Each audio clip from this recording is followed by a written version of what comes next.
Chapter 53, The Migration. It was the night before the migration, and Brightbill was sleeping fitfully. Roz watched him toss and turn until he finally crawled up into her arms, and she rocked him to sleep, just like the old days. Early the next morning, Brightbill waddled outside and looked at the pond. The water was perfectly still. A few lazy clouds drifted above. Geese were already gathering by the beach, and then tiny claws scampered down from the treetops. "So today's the day, huh?" said Chit-Chat, perched on a branch. "You're going to see so many new things and meet so many new animals, and if there are any squirrels at your wintering grounds, please tell them that Chit-Chat says hello." "Today is the day," said Brightbill. "The flock will be leaving soon. Are you excited or nervous or scared?" "I'm all of those things," the squirrel whispered. "Well, don't worry about your mother. I'll look after her so you know she'll be perfectly fine." Brightbill smiled. "I'm afraid it is time to go," said Roz as she stepped out of the nest. "Okay, Mama," said the gosling. "See you in the spring, Chit-Chat." "Have a nice migration, Brightbill." The squirrel scampered back into the treetops.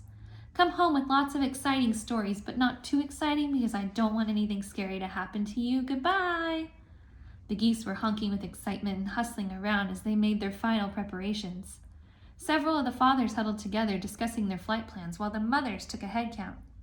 "There you are, Brightbill," Loudwing honked from the middle of the crowd. "We're just about to begin." "May I have your attention, please?" said the biggest goose. "As most of you know, my name is Longneck, and I'll be leading this year's migration.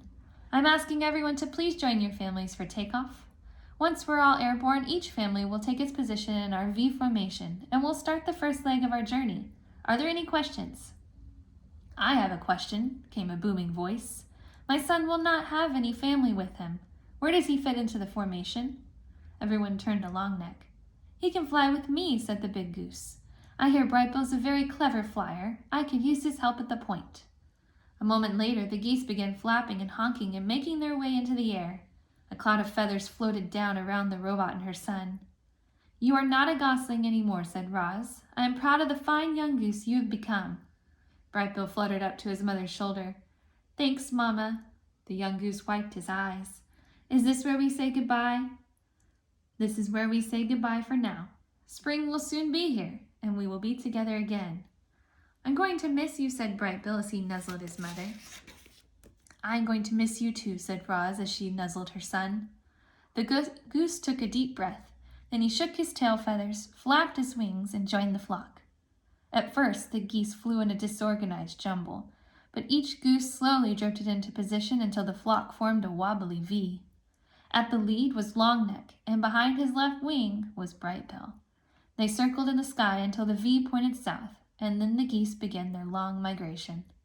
Roz climbed to the top of a tree and watched as the flock slowly faded into the horizon.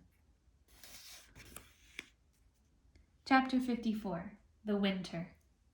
The island was quiet. The migratory birds had all left, the hibernators were asleep, and everyone else had begun their simple winter routines. Everyone but Roz. Now that she was alone, our robot didn't know what to do with herself. She stood in her gray garden and watched a sheet of ice slowly form on the pond. Sometimes she could hear her good friends, the beavers, going about their business beneath the ice, and she wondered when she would see them again. Roz stood there until snowflakes started drifting down from the sky. The flakes swirled in the breeze and slowly piled up on the ground and on the trees and on the robot. So she crouched into the nest, slid the stone door behind her, and sat in darkness. Hours and days and weeks went by without the robot moving. She had no need to move. She felt perfectly safe in the nest. And so, in her own way, the robot hibernated. Roz's body relaxed, her quiet whirring slowly stopped, and her eyes faded to black. She probably could have spent centuries like that, hibernating in total darkness. But the robot's hibernation was suddenly interrupted when a shaft of sunlight fell upon her face and carried energy back to her empty battery. Roz's body tensed. Her quiet whirring slowly started. Her eyes began to glow. "Hello, I am Rosum Unit 7134, but you may call me Roz," the robot said automatically. When all her systems were up and running again, Roz noticed that she was surrounded by broken branches and piles of snow. The roof of the nest had caved in, and the lodge was now flooded with sunlight. Roz felt more energized with each passing minute, but she also felt cold. Her joints felt stiff and brittle, and her thinking was slow. So she got up, cleared a spot on the floor, and made a fire. The snow inside the nest began to melt, and the robot's sensors began to thaw. And when she was ready, she climbed out through the hole in the roof and into the bright foreign landscape. The world Roz had known was now covered in a thick layer of snow. Tree limbs bent to the ground under heavy sleeves. The dark pond was now pure white.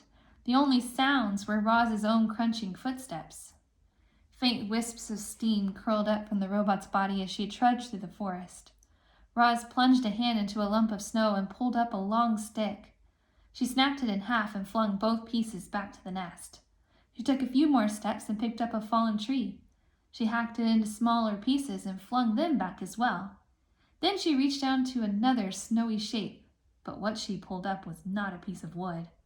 It was Dart the Weasel. He was frozen solid. Roz stared at his stiff body for a moment. Then she decided it was best to leave the poor thing where he was. As the robot continued gathering, she found more victims of the cold. A frozen mouse, a frozen bird, a frozen deer. Had all the island animals frozen to death? No, not all. There were a few fresh tracks in the snow. As we know, the wilderness is filled with beauty, but it's also filled with ugliness. And that winter was ugly. A devastating cold front has swept down through the north and brought dangerous temperatures and huge amounts of snow. The animals had prepared for winter, but nothing could have prepared the weaker ones for those long nights when the temperature plummeted and the wind whipped over the island. Roz returned to the nest where the fire had melted the interior snow to a muddy soup. She took a minute to warm her body by the flames, and then she began the repairs. She patched up the hole in the dome with the lattice work of branches before adding a layer of mud and leaves, and soon the repairs were complete. But another snowfall might cave in the nest all over again. So Roz decided to keep a fire going day and night to prevent snow from building up on the roof. The robot brought in load after load of firewood, and each time she went outside, she was reminded of the frozen weasel and mouse and bird and deer. How many other frozen animals were hidden beneath the snow? Before going in for the night, she called out to whoever was listening. "Animals of the island, you do not have to freeze. Join me in my lodge where it is safe and warm."